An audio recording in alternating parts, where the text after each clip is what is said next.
안녕하십니까? 75TV 애청자 여러분, 시사터치 시간이 돌아왔습니다.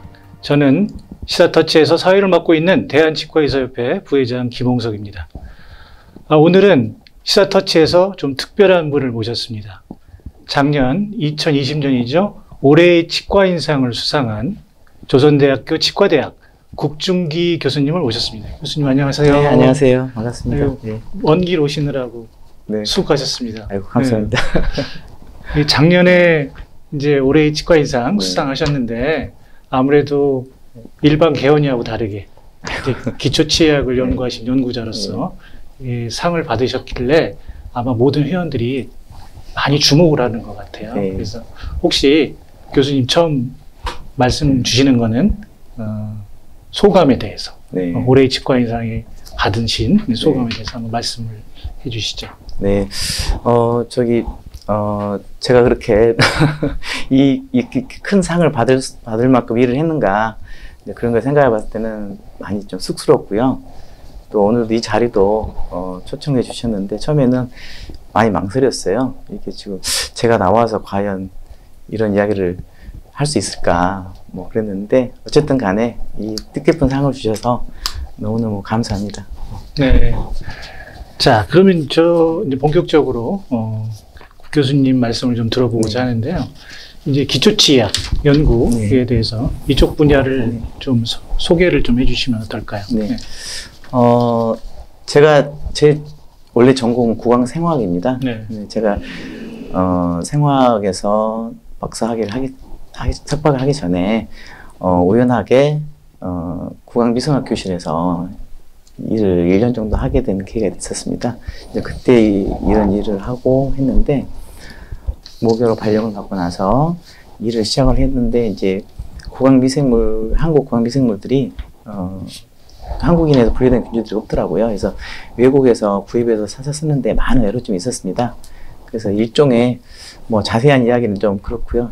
일종의 한이죠, 한이 맺혀가지고 이제 우리나라 사람들에서 우리 국왕 세균을 분리를 해서 여러 과학자들에게 원하는 곳에 다 무료로 이제 주는 일을 하게 됐습니다. 네. 그러면은 다른 나라도요. 다른 나라도 각 그 나라별로 좀 한국인이면 한국의 특성 국왕세균 뭐 이런 식으로 다른 나라도 각 나라별로 그런 거를 다 발굴하고 채취하고 이렇게 하나요? 네, 저희가 2013년에 그 한국연구재단에서 지원해주는 그 소재은행 지원 사업이 있었습니다. 그거에서 이제 수혜를 받아가지고 그때 활동하다 보니까요. 선진국에서는 미국이라든가 일본, 특히 스웨덴, 독일 이렇게 각각의 나라도 있었고요. 동남아 쪽에서는 좀 적었던 것 같아요. 그래서 그 활동을 하면서 동남아 한 14개국도 회원 가입해가지고 이제 그때부터 그런 균주운행을 하는 데 있었지만 국왕세균만 따로 하는 곳은 저희 나라밖에 없었습니다. 예. 그러면 굉장히 의미가 있는 일이네요. 그러면은 그 한국인 유래 국왕세균의 확보가 갖는 의미가 굉장히 더 크다고 느껴질 수 있는데, 그렇죠. 다른 나라는 그러면 이렇게 따라오기가 힘들다는 건가요? 그러면? 그건 아니고요. 네. 가장 큰 그런 균주령 중에 하나가 미국의 ATCC라는 곳이 있고요.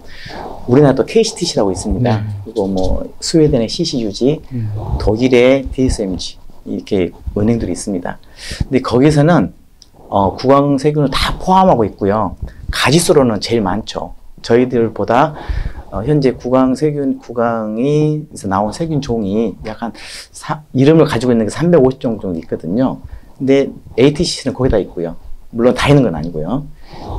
CCUG나 DSMG도 어느 정도 확보가 있습니다. 저희는 한 240개 정도 있는데 저희는 순수하게 국왕만 있는 거고요. 다른 은행들에서는 각 세균 종에서 한두 군데밖에 없습니다. 그래서 호모사피엔스라는 학명을 갖는 우리는 그 생명체잖아요. 이렇게 따진다면은 각 은행에서는 각 나라에 있는 그러한 호모사피엔스 중에서도 한두 사람들만 있는 거고 저희는 한국 사람들 많이 있는, 그래서 국왕세균 종이라 하더라도 저희는 여러 다양한 세균종이 뭐 많게는 120개 균주까지 있는 퓨소박테리움 같은 100개 정도, 뮤탄스는 한 100개 정도, 피진저버리스는 한 20개 정도 다양하게 보유했다는 게 차이가 있죠. 그래서 저희는 이제 각 균주의 특성을 비교할 수 있는 그런 툴이 있다는 겁니다. 예를 들어서 사람 호모사피엔스잖아요. 그러면 우리는 사람과 사람과는 사람마다 다 특성이 다르다는 걸 알 수 있지 않습니까? 근데 세균은요. 세균은 보면은 우리가 말하는 S 뮤탄스나 P 진저브레스 그러면 다 똑같은 세균을 생각하잖아요. 네. 그런데 제가 일을 하다 보니까 이게 예를 들어 S 뮤탄스가 한 100종류 있는데 특성이 틀리는 것 같아요. 개성이 있는 것 같습니다. 그래서 제가 이제 그런 말을 하거든요. 이제 세균하고 대화도 한다고 일을 하다 보면은 그 특성이 틀리는 걸 알 수 있어요. 네. 그리고 그게 어쨌든 꿈에서도 나타나고 왜 그럴까 하다 보니까 사람은 사람을 인식을 할 때 특성을 구별할 때 눈으로 보고 대화를 통해 하지만 균주는 그런 걸 안 하고 다 똑같이 여긴다는 거죠. 근데 저희들이 실험해 보니까 균주의 다양성이 있습니다. 그래서 저희들은 균주의 다양성에 대한 연구를 할 수 있는 그런 툴을 가지고 있고 또 그걸 연구하기 하는 또 랩들이 있습니다. 특히 미국에서도 2019년도에도 거기서도 92개의 저희 퓨소박테리움 유크라늄을 공동 연구라는 의미로 보낸 적이 있거든요. 그래서 그쪽에서도 미국에서도 구할 수 있지 않습니까? 근데 장에서는 구했지만 고항에서는 그만큼 풀이 없었던 거죠. 그래서 저희들은 그걸 다 준비했기 때문에 이게 우리나라 사람들의 고관 건강뿐만 아니라 전 인류의 고관 건강에 건강 증진에 또 기여할 수 있는 그런 이제 기반이 됐다고 생각합니다. 네. 그러면 이제 다시 좀 원천적으로 좀 돌아가서요. 그 국 교수님께서 이 분야에 이렇게 매진하게 되신 계기라는 게 좀 있으실까요? 네, 그 계기가 제가 초반에 말씀드렸던 그 한이 돼서 외국에서 균주 사다 보니까 여러 가지 어려운 점이 많았었습니다. 그래서 그렇게 해서 됐고요. 또 제가 본과 3학년 때 제 일기장에 나는 고강미생물학자가 돼야겠다. 나는 그렇게 쓴 게 있습니다. 그래서 그러다가 이제 계속 미생물 공부도 했었고, 근데 제가 본과 4학년 때 미생물 교수님이 부임을 해 오셨어요. 그래서 학교에서는 저한테 이제 생화학 교수님이 안 계시기 때문에 한번 해보지 않겠느냐. 그렇게 해서 이제 생화학을 하게 됐고요. 또 저도 생화학을 너무 좋아했기 때문에 그래서 했지만 결국은 어떻게 되다 보니까요. 처음에 가졌던 꿈을 이루게 되더라고요. 그래서 이렇게 해서 미생물학을 하게 됐고, 또 균주도 미생물 하다 보니까 균주가 없고, 그래서 한이 되고, 그러면 저의 동료라든가 또는 그 후세대 미생물을 하는 사람들한테는 이런 한을 물려주지 않아야겠다라는 생각을 가지고, 이제 2001년부터 균주를 모으기 시작했죠. 그래서 그 당시에 30년 목표를 세웠습니다. 30년이요? 예. 처음에는 균주를 분리하는 게 10년. 10년은 어느 정도 특성을 연구하고, 그 다음에 그동안에 세균을 디텍션하는, 세균을 검출하는 기법들도 임상적으로 중요하거든요. 왜냐하면 우리나라가 역학부재의 나라라고 저는 생각하거든요. 특히 치약 분야. 왜냐하면 제가 2000년 초반에 역학조사 데이터를 봤더니 베트남이라는 게 인도네시아 데이터가 있습니다. 세상에 대한민국 데이터가 없더라고요. 그래요? 예, 그래서 그런 툴을 개발하는 일까지 해서 툴도 개발하고 균주도 모으고, 물론 이제 균주 쭉 모으고 있지만요. 특성 연구를 한 10년 하고, 마지막 10년. 제가 대학 32년 일할 수 있겠더라고요. 그래서 나머지 31년 동안은 그 일을 하기로 마음 먹고 일을 했고요. 지금 이제 3단계, 벌써 2단계까지 다 어느 정도 돼 있습니다. 그래서 올해 다행히 또 그 마지막 3단계 일을 할 때 한 연구비 20억 들어가겠더라고요. 저 선생님도 인건비까지 해서. 근데 올해 다행인 걸 운이 좋았는지 아니면 이 상을 받아서 그렇게 된지 모르겠지만요. 1년에 2억씩 해서 5년간 10억이 되는 중견 연구자 또 연구도 받았습니다. 그래서 이번에 제가 이룰 수 있는 꿈을 할 수 있는 재원은 또 국가에서 절반 또 지원받게 될 수 있고요. 이제 그런 의미에서 제가 모든 과학자들에게 무료로 균주를 분양해 드리고 있습니다. 국 교수님께서 이제 오랜 기간 동안 해오셨던 그 연구 성과들이 이제 주위에도 마찬가지지만 저희 치과계를 넘어서 국가에서도 그렇고 전 세계적으로 이제 인정받는 시대가 오지 않나 이런 생각이 들고요. 그러면 만약에 이제 이렇게 어떻게 보면 운명적인 미생물과의 만남인데 학생 때 이렇게 미생물학을 접하시게 됐을 때요. 그러면 아 이게 내가 평생을 이쪽으로 해야겠다고 이렇게 그런 느낌이 탁 오셨었나요? 네, 그랬습니다. 제가 그 조선대학교 치과대학을 졸업했습니다. 제가 학교 다닐 때는 기초학교실이 없었거든요. 그래서 그 당시에는 이제 서울대학교 교수님들께서 이제 외래왕이 해주셨습니다. 네. 그때 김학병 교수님이시라고 그 김학병 교수님께서 지금 은퇴하셨습니다만은 교수님께서 수업을 해주셨습니다. 네. 근데 그게 너무 재밌었어요. 너무 재밌었고 그리고 시험 볼 때도 뭐 교수님께서 열정적으로 강의하시던 진도도 많이 나가거든요. 근데 뭐 400페이지 되는 그런 분량인데도 한 2번 정도만 읽고 시험을 봐도 또 비프로 나올 정도로 네. 너무 강의를 잘 해주시는 거예요. 그거 너무 재밌었습니다. 그래서 아마 그때 제가 이제 기초 공부를 또 많이 또 저희 학년들이 기초 치약 연구회를 따로 만들어 가지고 네. 뭐 미생물뿐만 아니라 뭐 생약이라든가 또 생화학이라든가 이런 거 저희들끼리 공부했거든요. 그래서 제가 이제 본과 3학년 때 그때 아마 여름쯤 됐을 겁니다. 그래서 그때 제가 일기로 크게 일기장에다가 나는 미생물학자, 국악미생물학자 돼야 되겠다고 썼던 써서 그게 이제 뜻이 있는 길에 네, 뜻 있는 곳에 길이 있는 것처럼 네, 비록 제가 생화학을 전공했습니다만 결국은 미생물을 하게 됐습니다. 예, 부 교수님 인터뷰 기사 제가 좀 읽어봤는데요. 거기에 보면은 한국국악미생물 자원은행장 영입하고 계신 걸로 되어 있습니다. 구체적으로 한국국악미생물 자원은행이 어떤 역할을 하고 있는지 말씀 좀 해주세요. 네, 먼저 이 한국국악미생물 자원은행은 제가 2005년도에 이제 국가의 소재은행 지원 사업에 신청하기 위해서 저희가 이제 이런 명칭의 그 균주은행을 명칭을 이제 부여했고요.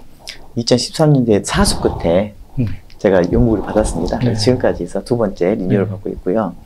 여기서는 한국인 국왕에서 유래되는 세균들을 분리하고 분리한 다음에 이게 어떤 세균 종인지 종 수준에서 아이덴티피케이션 하고 그다음에 이걸 보존을 하면서 이걸 필요로 하는 이제 우리 특히 국내 과학자들 또 고등학생들도 가져갑니다. 그래서 산업체 또는 대학 또 개인 병원에서도 연구소가 있는 데도 있더라고요. 이런 데서 이제 분양 신청이 오면 저희들이 이제 분양해주는 이제 그런 업무를 하고 있습니다. 네. 네. 저희들은 한 랩이잖아요. 근데 가져가시는 분들 상당히 많습니다. 그래서 1년에 나오는 논문 편수를 보면 저희들이 한 편 내면 비율이 다른 분들이 거의 한 5편씩 뭐 특허는 저희 하나 낼 때 다른 분 한 10개씩 이 정도 비율로 해서 내주십니다. 그래서 이게 해마다 늘어나고요.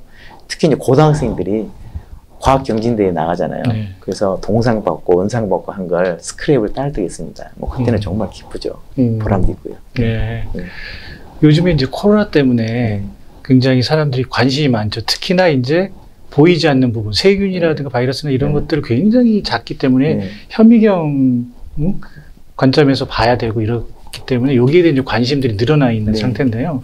이렇게 이제 미생물을 전공하시면서 지금까지 쭉 연구를 해오시는 이 과정 중에서 혹시 뭐 재미있는 에피소드 같은 거 있을 수 있을까요? 가장 재미있는 것 중에 하나가 저희가 이제 아직까지 발견되지 않는 새로운 신종이라는 게 새로운 종이 이제 분리가 됐습니다. 네. 그래서 그걸 이제 제가 저희 선생님들한테 그랬거든요. 그 당시 선생님한테 만약에 여러분들이 우리 국왕에서 신종을 분리하시면 여러분들의 이름을 따서 경제에 명칭하겠습니다. 그랬습니다. 근데 그게 2000년에서 2005년 사이에 있던 우리 선생님들이에요. 뭐 성함을 말씀드려도 될까 모르겠습니다. 예, 뭐 그러셔도 되죠. 김미강 선생, 그 다음에 유서영 선생, 그 다음에 김학수 선생 3명이 이제 1세대입니다. 저희 뱅크의 1세대인데 이 친구들이 엄청나게 세계를 많이 분리했어요. 동전까지는 못했지만 그래서 그걸 일을 하다 보니까 나왔어요. 그래서 횟수로는 제가 기억은 2010몇 년인가요? 근데 저희들이 이제 신종을 막 했는데 그래서 2개의 신종은 그 2사람 이름을 붙였습니다. 그러면은 지금 학명 자체가 그렇습니다. 그분들의 성함이 이렇게 들어가 있는 거예요? 그래서 하나는 피오사박테리움 화수기아이. 이야. 김화수 선생이 했기 때문에 화수기아이. 또 하나는 김미강 선생이 했거든요. 그래서 테토니필러스 미강지아이. 그래서 네. 그러면 그분들한테도 개인적으로 굉장히 영광이겠네요. 얼마나 자랑스럽겠어요. 왜냐면 전 세계 네. 거기 관련된 학자들이 그런 학명을 갖고 네. 세계명을 갖고 연구를 하니까 그 유래도 이제 알게 네. 되고 그러니까 네. 그분들이 그만큼 또 열심히 국 교수님을 도와주셔서 그럼요. 연구 성과를 냈다는 그럼요. 말씀이시죠? 그럼요. 예. 그럼요. 아이고, 굉장히 재밌는 네. 에피소드이긴 한데 네. 자, 그럼 반대로 이걸 하시면서 정말 힘들고 어려워서 야, 내가 이제 그냥 동료들처럼 개원해서 환자 보고 이렇게 했어야 될 텐데 대다수가 그렇지 않습니까? 그런데 어떻게 보면 남들이 가지 않는 길을 가고 계신데 어려운 점 그런 건 글쎄요, 없었어요? 일하면서 어려운 점은 없었고요. 이제 부딪히는 것은 결국 사람과 사람 사이죠. 네. 그래서 이 일을 하면서 한 번도 그런 걸 느껴본 적은 없습니다. 뭐 글쎄요, 그게 제가 하고 싶은 거, 하고 싶은 일을 하기 때문에 그런 것 같습니다. 네. 그래서 뭐 남들이 보기에 힘들다고 느낄지 모르겠지만 저는 그 과정 자체도 뭐 힘들다는 느낌보다는 글쎄요, 이걸 어떻게 하면 될까라고 생각하면서 극복을 하지 않았었나. 그리고 이제 그런 뭐가 이제 좀 힘들었을까 하는 생각을 좀 해봤습니다. 왜냐하면 지난번에 인터뷰 기사 네네. 할 때도 그런 질문들이 있었습니다만은, 네네. 다시 한번 여기 오면서도 또 이런 질문이 나올 것 같아서 한번 생각해봤는데, 없더라고요. 힘들고 어려웠던 거, 일을 하면서는. 네. 그러면 거의 천직으로 생각하시면서 그렇죠. 즐겁게 생활하시는 거예요. 그러니까 막 그래서 이런 연구 성과가 나오지 않나 이런 생각을 합니다. 지금도 뭐 집필을 하고 계신다고 들었는데요. 한국 구강세균 도감 네. 이 집필 요거를 좀 소개를 네. 해주십시오. 지금 이제 실물은 있지 않습니까? 이제 세균을 실물은 있는데 이 실물에 대한 정보. 그래서 이 미생물들은 관리가 힘듭니다. 그래서 관리를 잘못하면 오염이 되고 네. 그러면 그 세균을 버려야 되게 됩니다. 그래서 관리함에 있어서 이게 맞는지 틀린지도 알 수 있고 또 그 세균의 특성을 알게 되면 어떤 목적으로 이 균주를 이용하면 좋겠다 하는 것을 알 수 있습니다. 그래서 그 세균의 전체 지놈, 시퀀스, 그 다음에 지방산 대사, 그래서 지방산 세포의 지방산, 그 다음에 뭐 폴라리피드라든가 또는 여러 가지 특성들을 밝혀서 책으로 만드는 거죠. 네. 실물과 어떤 모양이고 전자현미경 소견은 어떻게 되고 또 이런 특성은 어떻고 제네틱 레벨에서의 특성은 무엇인지 이걸 체계화해서 만들어 놓으면 어떤 사람이든지 이 책을 보게 되면 이 균주가 내가 필요하겠구나 하고 쓸 수도 있고 이 균주가 맞는지 틀린지도 알 수 있는 정도 관리도 할 수 있는 그런 목적으로 책을 쓰려고 하고 있습니다. 그럼 만약에 식물 도감이라면 식물들이 그렇죠. 참 나오고 그림도 나와 있고 그런 것처럼 네, 설명도 있고 그렇죠. 네. 그러니까 지금까지는 그러면 이렇게 한국 구강세균에 대한 도감이라는 이런 비슷한 거의 데이터가 별로 없었다는 얘기네요. 그건 아니죠. 이미 외국에서는 그 전체 세균들에 대한 그런 도감과 같은 책도 있고요. 버기스 매뉴얼 같은 아주 정말 전 세계에서 분리된 모든 세균들은 특성이 나와 있습니다. 그렇지만 우리나라 세균 그리고 이걸 그런 버기스 매뉴얼 이런 것에서는 특정 세균 종이면 그 종의 특성을 그냥 뭉텅그려서 말해놓지 세균 하나하나에 대한 자세한 얘기는 없습니다. 그래서 저희는 하나의 세균이 아니라 한 종이라도 피진제바리스라도 뭐 20개면 20개 또는 20개 다 못하면 뭐 제네틱 레벨은 한 수개, 3개 정도 하고 나머지는 다른 캐릭터 하는 것처럼 그래서 한국에서 나온 세균들만 가지고 또 저희들만의 특성 있게 집필을 한다는 거죠. 네. 네. 그러면 이제 다른 질문으로 한번 넘어가 볼 텐데요. 저희 이제 협회에서 네. 이제 열심히 그 법안을 준비하고 또 그걸 통과시키기 위해서 노력하고 있는 것 중에 하나가 이제 잘 아시겠죠. 국립치약연구원 설립. 이거에 대해서 관심도 많고 특히나 이제 기초치약 쪽에 계시니까 아마 이런 부분에 대해서 관심이 많으실 텐데 저희가 이렇게 법안 통과해서 설립을 이렇게 하려고 하는 이런 네. 이런 것이 설립이 된다면 아무래도 연구자들한테도 그렇고 치과계 전체에서도 많이 도움이 되겠죠. 거기에 대해서 어떻게 생각을 하시는지. 네, 우리가 이제 그걸 생각을 할 때, 왜 생명과학연구원 있잖아요. 그렇잖아요. 그러면 생명과학연구 대전에 있는 우리나라의 큰 생명과학연구원, 그게 우리나라 과학 발전을 높이기 위해서 70년대 세워졌단 말입니다. 이런 것처럼 치의학연구원도 치의학 발전을 위해서 하는 거죠. 그래서 이게 정말 설립만 된다 그러면 큰 파장이 있을 겁니다. 정말 치의학 연구에 있어서. 근데 제 생각에는 현재 지금 이걸 설립하기 위해서 여러 시도에서 유치 경쟁을 하고 있지 않습니까? 네. 이런 것들이 치과학에서도 좀 단일화됐으면 아니면 분원 개념이라도 예를 들어서 하나의 국립치의학연구원만 하지 말고 모든 치과학에서 법안을 했던 모든 분들 모이셔가지고 치의학 산업 발전을 위한 치의학연구원은 어느 지역, 그다음 기초치의학을 위한 것은 어느 지역, 이런 식으로 파일을 좀 더 키워가지고요. 하나가 아니라 하나 설립할 때 드는 비용이 아니라 2개, 3개를 우리는 특색 있게 이런 목적으로 해서 하나로 의견을 수립해가지고 파이도 3배, 4배 키워가지고 법안을 올리면은 더 좋지 않을까. 그리고 이게 그 인력 양성에도 엄청 좋거든요.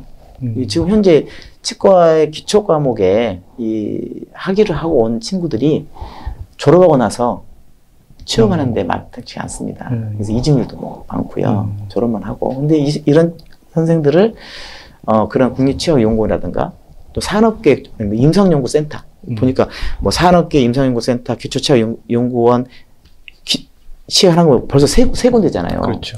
이게 세 군데가 하나로 한 뭉틀어 돼서 하나로 법안으로 돼서 다시 한번 이렇게 하는 경우 그러한 선생들이 각각의 전공 분야에 들어가서 일을 하게 되면 치약 발전에 좀 더 시너지 있게 되지 않을까 생각을 가지고. 네. 교수님의 이제 어떤 좋은 또 그리고 여기에 대해서 충분히 아마 생각을 하고 계신 어떤 그런 열정이 느껴지는 말씀이시고, 그래서 협회에서도 아마 그런 거를 전부 다 이렇게 좀 같이 의견을 모아서 진행을 하고자 합니다. 자, 그러면 다른 쪽으로 한번 말씀을 올릴 텐데요. 이제 교육자로서 또 대학 교수로서 계속 계시잖아요. 근데 그 학생들, 이제 치과대학 학생들에 대해서 평상시에 뭐 강조하시는 거라든가 뭐 이런 것이 있으시면 소개 좀 해주시죠. 사실 제가 학생들한테 부탁하는 것은 딱 하나죠. 너희들이 어떤 꿈을 가지고 있든지 간에 치과대학 졸업하고 DDS 딸 때까지는 여기에 전념해라. 왜냐하면 치과대학 들어와서 방황하는 친구들이 많습니다. 네. 그래서 뭐 F를 당한다 그러잖아요. F 당한 게 아니라 F를 자기가 받는 거예요. 왜냐하면 관심이 없는 거죠. 치과대학 들어왔으면 일단 머리는 다 우수합니다. 네. 근데 취미를 못 느끼는 거예요. 왜? 자기가 하고 싶은 게 따로 있기 때문에. 그러다 보니까 방황을 하고 해서 한 10% 정도는 그렇게 해서 뭐 탈락되는 사람도 있고 뭐 몇 번 유급을 당해서 졸업한 친구도 있고 하지 않습니까? 그래서 제가 항시 예과 1학년 들어오고 제가 예과 2학년 또 수업을 하는데 그때 그 얘기를 합니다. 첫 시간은 1시간을 소요해서 너희들이 지금 어떤 꿈을 가지고 있든지 간에 그 꿈은 가슴속에 가지고 있어라. 그리고 BDS만 따라. 그러고 나 다른 걸 해도 늦지 않는다. 40을 넘어서 들어오는 선배들도 있었다. 예전에. 그리고 저도 꿈이 있습니다. 제 꿈은 사실은 문학을 공부하는 거였고요. 그러셨어요? 네, 제가 또 시인이 되기 위해서 예과 1학년 때는 또 문학 공부하고 했더니 전 시인이 못 되겠더라고요. 왜냐하면 경험이 없어요.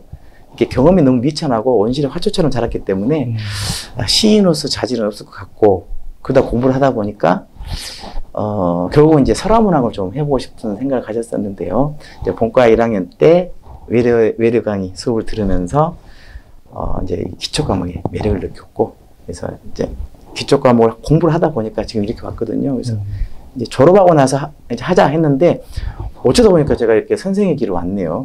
그래서 이제 발령 받을 때는 55세까지만 치약 이제 하고 나머지는 10년은 문학 공부하면서 살아야지 했더니 그것도 이제 더 미쳐졌고요. 이제 하고 그러면 자원을 더 한번 써야 하기 때문에. 네. 그래서 학생들한테 제가 바라는 건 그거고요.